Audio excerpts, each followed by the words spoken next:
वहीं गुरुग्राम में केंद्रीय स्वास्थ्य मंत्री मनसुख मंडाविया ने बजट को लेकर चर्चा की और इस दौरान बैठक में प्रदेश के पूर्व वित्त मंत्री कैप्टन अभिमन्यु समेत कई नेता और विभिन्न वर्गों के लोग भी मौजूद रहे। बैठक के बाद पूर्व वित्त मंत्री कैप्टन अभिमन्यु ने जनता टीवी से खास बातचीत की, आपको सुनाते हैं।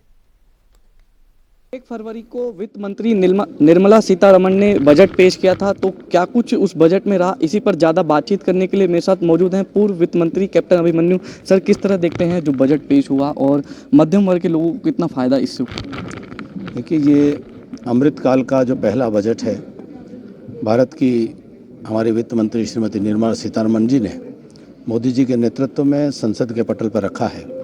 पूरे देश में इस बजट की सराहना हो रही है।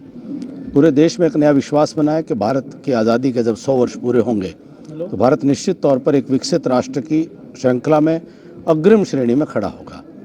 और उसी कड़ी में ये जो बजट है उसकी नींव का पत्थर साबित होगा। मजबूत आधार भारत के मजबूत भविष्य के लिए आज तय होने का काम निर्मला जी ने किया है। सर, इनकम टैक्स की बात करें, जिस तरीके से पहले 5 लाख रुपए था, उस पर कोई टैक्स नहीं था, उसको बढ़ाकर अब 7 लाख रुपए कर दिया गया, तो कितना फ़ायदा मध्यम वर्ग के लोगों को होगा, आम लोगों की बात करें? देखिए, इनकम टैक्स के सबसे कम छोटे से छोटे स्तर से लेकर के 7 लाख रुपए तक कोई टैक्स नहीं लगेगा।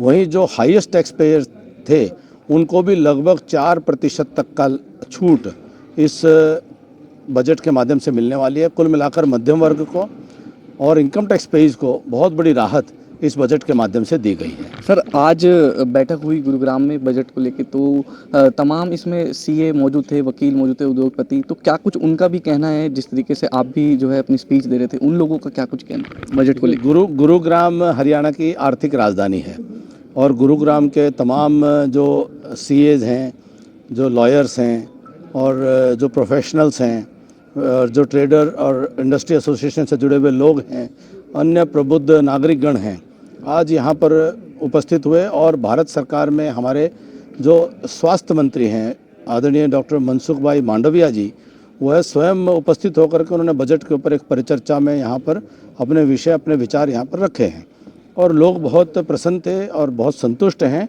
और बहुत अच्छे सकारात्मक वातावरण में चर्चा हुई है। लोगों ने अच्छे सुझाव भी दिए हैं जो भारत सरकार के प्रतिनिधि के रूप में डॉक्टर मांडविया जी ने उनको सुना भी है।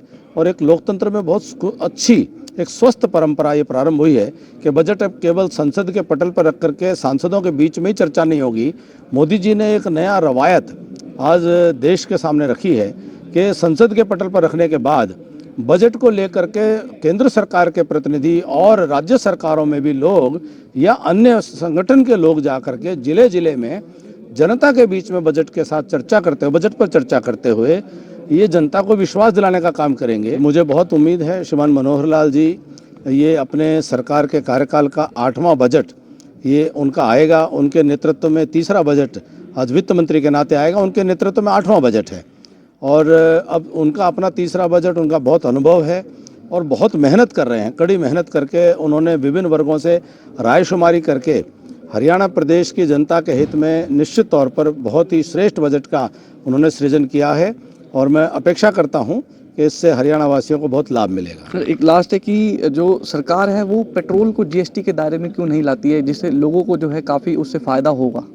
ये बहुत बड़ा विषय है और इससे जो आप वैट और जीएसटी की रेट की तुलना करके जो आप एक कल्पना करते हैं उससे फ़ायदा होगा, ऐसा नहीं होता है, ऐसा संभव नहीं होता है।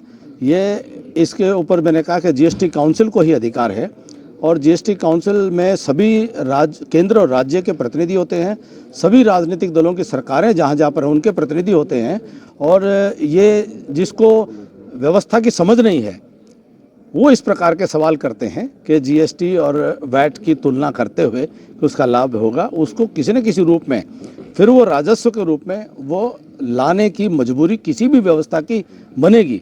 इसलिए इस प्रकार की कल्पना करना यह मुझे लगता है इसका मायने नहीं है। सर, विपक्ष लगातार बजट को लेके हमलावर हो रहा है और जिस तरीके से बजट पेश किया लगातार विपक्ष जो है हमला कर रहा है, तो उसको लेकर क्या कहेंगे विपक्ष? देखिए, विपक्ष तो आज उसकी बौखलाहट साफ दिखाई दे रही है कि जब देश आगे बढ़ रहा है, पूरी दुनिया देश का लोहा मान रही है। मोदी जी के नेतृत्व में भारत आज आर्थिक तौर पर उन्नति कर रहा है, सामरिक तौर पर मजबूत हो रहा है और इंटरनेशनल डिप्लोमेसी में भारत की आज धाक है और आज G20 का नेतृत्व भारत कर रहा है। ऐसे में पूरे हिंदुस्तान की जनता के बीच में से विपक्ष गायब है, तो विपक्ष अपनी बौखलाहट में अपनी टिप्पणियां करना वो उनकी मजबूरी हो सकती है, लेकिन अंदर दिल में वो जानते हैं कि देश आगे बढ़ रहा है, देश मजबूत हो रहा है। देखिए, ये थे मेरे साथ पूर्व वित्त मंत्री कैप्टन अभिमन्यु, जिनका साफ तौर पे कहना है कि जो आज बैठक गुरुग्राम में हुई है बजट को लेकर, जो केंद्रीय स्वास्थ्य मंत्री मनसुख लाल मांडविया जो यहाँ पर बैठक में मौजूद थे, तो वहीं तमाम जो लोग हैं इस बैठक में मौजूद थे, चाहे सीए की बात करें, वकील की बात करें, उद्योगपति इस बैठक में मौजूद थे। उन्होंने भी जो है बताया कि जो बजट पेश किया गया है एक मध्यम वर्ग को सोचते हुए जो है केंद्र ने ये बजट पेश किया है। अब इसके बाद जो है हरियाणा सरकार जो है बतौर वित्त मंत्री मुख्यमंत्री मनोहर लाल अब बजट पेश करेंगे और काफ़ी उम्मीदें भी उससे लोगों को हैं। गुरुग्राम से कैमरामैन मोहित के साथ आकाश खुराना, जनता टीवी, गुरुग्राम।